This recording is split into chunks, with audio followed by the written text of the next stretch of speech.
बिस्मिल्लाहिर्रहमानिर्रहीम। अस्सलाम वालेकुम dear parents and students, welcome you to remedy pack for covid learning losses. जी students, कैसे हैं आप लोग? मुझे उम्मीद है आप सब ठीक होंगे। तो आइए देखते हैं कि आज हम क्या पढ़ेंगे। तो आज है हम लेक्चर नंबर 2 में और हमारा थीम है कंप्यूटर इनपुट डिवाइसेस। बेसिकली ये इसका सेकंड लेक्चर है और जो है वीक हमारे पास है 4th वीक के अंदर हम इस वक्त मौजूद हैं रेमेडी पैक क्लास 3 के कंप्यूटर के रेमेडी पैक में। ठीक है, तो आइए देखते हैं कि इस लेक्चर में हम कौन से एसएलओ को डिस्कस करेंगे, कौन से एसएलओ को हम स्टडी करेंगे। तो हमारे पास जो आज का एसएलओ है वो है students will be able to understand the use of different input devices. Last वाले लेक्चर में हमने इनपुट डिवाइसेस को आइडेंटिफाई करना सीखा था, तो इसमें हम देखेंगे कि उन इनपुट डिवाइसेस का हम यूज़ किस तरह से करते हैं। ठीक है, तो उसके बाद यह है कि हम सबसे पहले जो अपना करने का काम है वो कंप्लीट करेंगे ताकि हम आगे बढ़ सकें। पेज नंबर 121 ओपन करें अपने रेमेडी पैक के ऊपर और अपनी कंप्यूटर की बुक साथ में निकालें और देखें कि ये वाला एसएलओ आपके कंप्यूटर की बुक में कहाँ पे लिखा हुआ है, उसका पेज नंबर यहाँ पे लिखें और जिस टॉपिक के अंडर वो लिखा है उस टॉपिक का यहाँ पे आप नेम लिख दें। ठीक हो गया बच्चों? तो आइए हम देखते हैं कि हमारा जो आज का एसएलओ है वो क्या कह रहा है। ठीक है, हमने ये इनपुट डिवाइसेस जो हैं लास्ट वाले लेक्चर में हमने इनको आइडेंटिफाई भी किया था। ये कीबोर्ड है, ये स्कैनर है, ये माउस है, ये कैमरा है, ये जॉयस्टिक है। तो आज हम इन तमाम जो हमारी कॉमन इनपुट डिवाइसेस हैं हम इनका यूज़ देखेंगे कि हम इनको किस तरह से अपने यूज़ में लेके आते हैं। ठीक हो गया? तो अब देखते हैं। सबसे पहले कीबोर्ड है। कीबोर्ड जी one of the main ways to communicate with computer. ठीक है, कंप्यूटर के साथ बातचीत करने के लिए, कंप्यूटर के साथ इंटरेक्शन करने के लिए सबसे जो मेन तरीकाकार है या जो मेन रास्ता है वो हमारे पास कीबोर्ड होता है। और दूसरा है buttons on a keyboard are called keys. ये दो चीज़ें हैं जो कंप्यूटर के बारे में हमें जानना ज़रूरी है। एक तो ये है कि ये मेन वे है कंप्यूटर से बात करने का, और दूसरा जो इसके ऊपर बटन्स होते हैं उन्हें हम कीज़ कहते हैं। तो ये कीबोर्ड है बेसिकली, ये आपको नज़र आ रहा होगा। ठीक है, आपने इसको देखा भी होगा अपने क्लासरूम के अंदर भी और अपने घर के अंदर भी, जहाँ पे भी आप कंप्यूटर यूज़ करते हैं। तो हम अब देखते हैं कि इसके क्या क्या पार्ट्स हैं। आप देख रहे हैं इसके ऊपर बहुत सारे बटन बने हुए हैं, तो अब हम इन्हें देखते हैं। सबसे पहले जो हमारे पास होता है फंक्शन कीज़ होती हैं। ये वाली हमारे पास फंक्शन कीज़ है, ये वाली जिसके ऊपर F लिखा होता है वो हमारे पास फंक्शन की होती है। ये F के साथ ये कंप्यूटर में स्पेशल फंक्शंस परफॉर्म करने के लिए। उसके बाद हमारे पास इसका जो दूसरा पार्ट है वो है मेन कीबोर्ड। ये जो इस वाले हिस्से को हम मेन कीबोर्ड कहते हैं और ये बिल्कुल टाइपराइटर की तरह होता है। उसके बाद हमारे पास तीसरा जो हिस्सा है वो है कर्सर मूवमेंट कीज़। वो इन चार कीज़ को हम कर्सर मूवमेंट कीज़ कहते हैं। इससे हम हमारे जो माउस का है पॉइंटर उसको स्क्रीन के ऊपर मूव कर सकते हैं इजीली। और चौथे नंबर पे हमारे पास है न्यूमेरिक कीज़। ये बिल्कुल आपके, अगर आपने कैलकुलेटर का भी यूज़ किया हो तो बिल्कुल उस अंदाज में इसके ऊपर बटन्स बने होते हैं, प्लस माइनस मल्टीप्लाई डिवाइड, और नंबरिंग होती है 0 से लेके 9 तक। उसके बाद बच्चों एक चीज़ जो हमारे लिए सबसे ज़रूरी है जानना, इसको हम कहते हैं QWERTY। ये टर्म है। ये जितने भी होते हैं हमारे पास कीबोर्ड, उन सब के ऊपर ये जो पहले 6 वर्ड्स हैं ना, ये सब के सेम होते हैं। और ये की उसके ऊपर टाइपराइटर के ऊपर भी यही 6 वर्ड्स होते हैं। ठीक है, तो आज हमने देखा कि कीबोर्ड हमने पहले आइडेंटिफाई करना सीखा इसको, और फिर उसके बाद हमने देखा कि हम इसको यूज़ कैसे करते हैं, और फिर हमने उसके तमाम जो उसके ऊपर तमाम उसके बने हुए हैं सेक्शंस, जैसे उनके बटन्स के सेक्शन हैं, उसके कर्सर का सेक्शन है, उसके फंक्शंस वाला सेक्शन है, हमने वो सेक्शन भी देखे। ठीक है, अब हम आगे बढ़ते हैं और देखते हैं कि इसके जितने जितने चारों सेक्शंस हैं कीबोर्ड के अंदर वो एक्चुअली क्या क्या काम परफॉर्म कर रहे होते हैं। एक एक तो मैंने आपको बता दिया, अब उनको ज़रा डिटेल में भी डिस्कस कर लेते हैं। जी, सबसे पहले हमारे पास होता है function keys. The letter F on the keys indicates that these are function keys. ये इस तरह से जितने भी फंक्शन कीज़ के ऊपर आपके जितने भी कीज़ के ऊपर F लिखा हुआ है, सॉरी ये वाली फंक्शन की नहीं थी, जिसके ऊपर भी F लिखा होगा वो फंक्शन की होगी, और ये F1 से लेके F12 तक होती हैं। ठीक है, दूसरी इसके बारे में जो चीज़ हमारे पास है वो ये है कि function keys use to give different commands to the computer. ये डिफरेंट और स्पेशल कमांड्स कंप्यूटर को देने के लिए यूज़ होती हैं। उसके बाद हमारे पास जो इसका दूसरा सेक्शन है बेटा वो है मेन कीबोर्ड। मेन कीबोर्ड मैंने आपको बताया कि ये उसके हमारा टाइपराइटर की तरह होता है। देखिए, it has the keys same as the typewriter okay एक बात इसके बारे में हमने जानी। दूसरी बात इसके बारे में क्या है, this section also has some special command keys. अच्छा इस सेक्शन के अंदर भी हमारे पास कुछ स्पेशल कमांड्स कीज होती हैं, जैसे हम जिसे कंट्रोल कहते हैं, आल्ट है, शिफ्ट है, कैप्स लॉक है, विंडोज़ कमांड की है, वो ये वाली ये कंट्रोल की है, ये विंडोज़ कमांड की है, ये आल्ट है, ये शिफ्ट है, ये कैप्स लॉक है, ये टैब की है। तो इसके अंदर भी हमारे पास कुछ स्पेशल कमांड कीज मौजूद होती है। तीसरा जो सेक्शन है कीबोर्ड का वो है कर्सर मैनेजमेंट कीज या कर्सर मूवमेंट कीज। ठीक है, इसके बारे में हमें क्या जानना जरूरी है, वो ये है कि these keys are use to move cursor in all 4 directions. मतलब आप अपनी स्क्रीन के ऊपर कर्सर को किसी भी साइड के ऊपर इसे मूव कर सकते हैं ऑन द मॉनिटर, और राइट कर सकते हैं, लेफ्ट कर सकते हैं, अप कर सकते हैं, डाउन कर सकते हैं। ये इसके ऊपर एरोज भी उसी हिसाब से बने होंगे। हमारे पास चौथा और आखिरी सेक्शन जो है कीबोर्ड के बारे में वो है न्यूमेरिक कीज। न्यूमेरिक कीज के अंदर मैंने आपको बताया था कि this section looks like calculator, ठीक है, use to enter numeric data and arithmetic operations into the computer. Arithmetic operations कौन से होते हैं, प्लस माइनस मल्टीप्लाई और डिवाइड, इन्हें हम अरिथमेटिक ऑपरेशंस कहते हैं। ठीक है बेटा, तो अब हमने इसके बारे में पहले हमने कीबोर्ड को आइडेंटिफाई किया था, उसके बाद हमने कीबोर्ड को यूज देखा, फिर उसके बाद हमने देखा कि कीबोर्ड के ऊपर जो इतने सारे बटन्स बने हुए हैं आखिर इनका क्या काम है, उसको हमने सेक्शंस के अंदर डिवाइड करके उसको भी हमने अच्छे तरीके से समझने की कोशिश की। मुझे उम्मीद है आपको इसकी समझ आ गई होगी।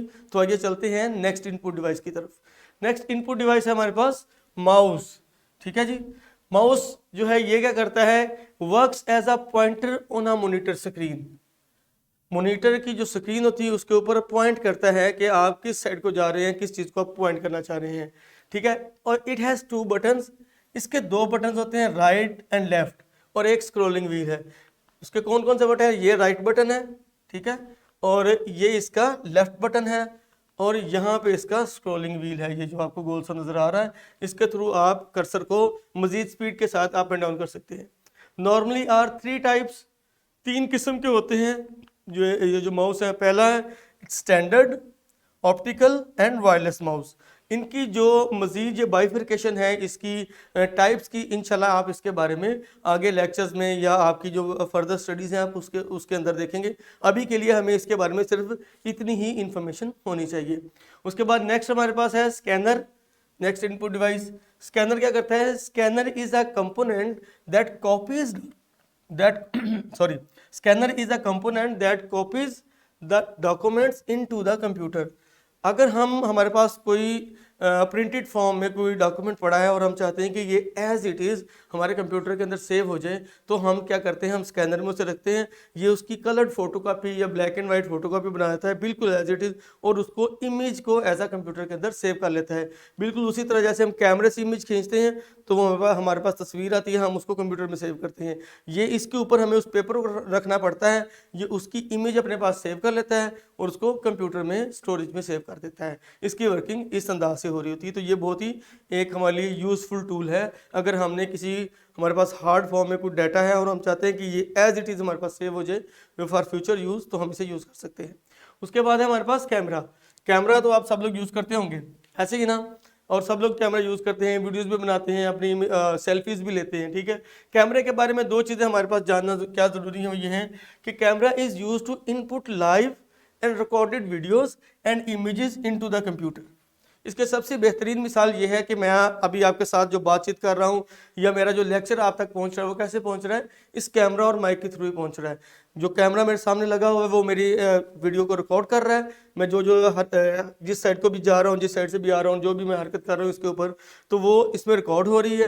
रिकॉर्ड होने के बाद ये आप तक इंटरनेट के थ्रू पहुँचेगी। तो कैमरा एक बहुत ही कॉमन, या आप किसे कहते हैं कि आजकल के दौर में कैमरा बहुत ही यूज़फुल टूल है आपस में इंटरेक्ट करने के लिए, कंप्यूटर के साथ भी और ह्यूमंस के साथ भी। देखें ये बहुत ही, आप अब देखें ना कितनी आसान चीज़ है। मैं यहाँ पे खड़ा इसको रिकॉर्ड करवा रहा हूँ, रिकॉर्ड होने के बाद आप इसको बार बार देख सकते हैं, जबकि मैं एक ही चीज़ को बार बार नहीं बोल पा रहा था। तो कैमरा इन चीज़ों को सेव कर लेता है, लाइव भी दिखा देता है और रिकॉर्डेड भी दिखा देता है। दूसरी चीज़ क्या है, webcam is also use for video calling. आप लोग आजकल तो वैसे आपके पास मोबाइल फ़ोन्स हैं, आप इसके थ्रू वीडियो कॉलिंग करते हैं या व्हाट्सएप के ऊपर कॉल करते हैं या डिफरेंट जो आपके टूल्स हैं आप उनके ऊपर वीडियो कॉलिंग कर रहे होते हैं, तो ये वेब कैम भी वीडियो कॉलिंग के लिए यूज़ होता है। तो इससे आप एक दूसरे को लाइव देख सकते हैं, बात कर सकते हैं। जो मोबाइल के अंदर कैमरा है उसको भी as a webcam use करते हैं। जैसे आप जब आप स्टिल फोटोग्राफी करते हैं तो वो आपके लिए एक स्टिल कैमरा होता है, लेकिन जब आप इंटरनेट के साथ कनेक्ट करके उसे यूज़ करते हैं तो वो आपके लिए एक वेब कैम बन जाता है। ठीक है, उसके बाद है हमारे पास जी जॉयस्टिक। जॉयस्टिक तो आप सब ने यूज़ की होगी, आप सब गेम्स खेलते हैं। तो ये जॉयस्टिक जो है is pointing device and also use for playing games. ठीक है, इसका कॉमन यूज़ तो हमारे पास यही हो रहता है कि हम इससे गेम खेल रहे होते हैं, लेकिन इसका एक और जो है वो मेन यूज़ है वो क्या है कि आपको पता है कि जो एरोप्लेन्स उड़ते हैं उसके अंदर भी उसको कंट्रोल करने के लिए भी जॉयस्टिक यूज़ होती है। वो जो उनका है उसको कंट्रोल करने के लिए जो कंट्रोलर है वो भी जॉयस्टिक की टाइप का होता है। इंशाल्लाह आप जब कभी प्लेन में बैठे होंगे या बैठेंगे कभी या आप प्लेन की इमेजेस देखें तो आपको इसके बारे में पता चल जाएगा। ये एक छोटी सी इन्फॉर्मेशन थी जॉयस्टिक के बारे में जो मैंने आपके साथ शेयर की। चलिए अब देखते हैं कि हमारे पास इससे रिलेटेड एक्सरसाइज कौन सी है और उसमें हमारे पास कौन कौन से क्वेश्चंस हैं। ठीक है, हमारे पास पहला है पेज नंबर 121 के ऊपर है और ये है हमारे पास एक्टिविटी है, colour the correct way to sit while using keyboard. आपने इस इमेज को देखना है और बताना है कि कौन सा तरीकाकार जो है वो बेहतर है, आपने उस वाले तरीके को कलर कर देना है। अगर आपको लगता है कि ये जो बच्ची बैठी कंप्यूटर यूज़ कर रही है ये तरीका ठीक है तो आप इसको कलर कर देंगे, अगर आपको लगता है कि ये ठीक है तो आप इस एरिया को कलर कर देंगे। आप अपनी मर्जी का जो भी कलर करना चाहें कर सकते हैं। इसके बाद हमारे पास सेकंड क्वेश्चन है पेज नंबर 121 के ऊपर ही है, चूज द राइट आंसर। हमारे पास 3 क्वेश्चंस हैं। सबसे पहले है identify the basic input device, या आप इजीली इसको आइडेंटिफाई कर सकते हैं, जो आपके मुताबिक क्वेश्चन ठीक है आप उसको इनसर्कल कर दें। दूसरे नंबर पे है identify the commonly used pointing devices. Commonly used pointing devices, आपने देखना है कि कॉमनली पॉइंटिंग डिवाइस कौन सी हम यूज़ करते हैं, आपने उसको इनसर्कल करना है। ठीक है, उसके बाद तीसरे नंबर पे है the buttons on keyboard are called keys, cursors और स्विचेस। तो जो आपकी नज़र में इसका आंसर ठीक लगता है आपको इसका पता होना चाहिए, क्योंकि हमने इसको बड़ी डिटेल में पिछले लेक्चर्स में भी इसको डिस्कस किया है और हमने इस लेक्चर में भी इसको डिस्कस किया है। अगर आपको समझ नहीं आए तो आप लेक्चर्स को दोबारा देख सकते हैं, अपनी बुक के ऊपर से भी आप हेल्प ले सकते हैं। इसके बाद हमारे पास क्या है जी, हमारे पास तीसरा क्वेश्चन है शॉर्ट क्वेश्चंस। ठीक है, पेज नंबर 122 के ऊपर, और हमारे पास क्वेश्चन कौन कौन से, ये 3 क्वेश्चन है बच्चों। What does the name QWERT keyboard come from. ठीक है, आपने ये बताना है। इसके बारे में मैंने आपको पिछले लेक्चर में भी बताया भी है, इस लेक्चर में मैंने आपको बताया है स्टार्ट में ही जब हमने कीबोर्ड को डिस्कस किया था। ठीक है, आपने इसका आंसर देना है ये 2 लाइनों में। उसके बाद है explain why a mouse often called a pointing device.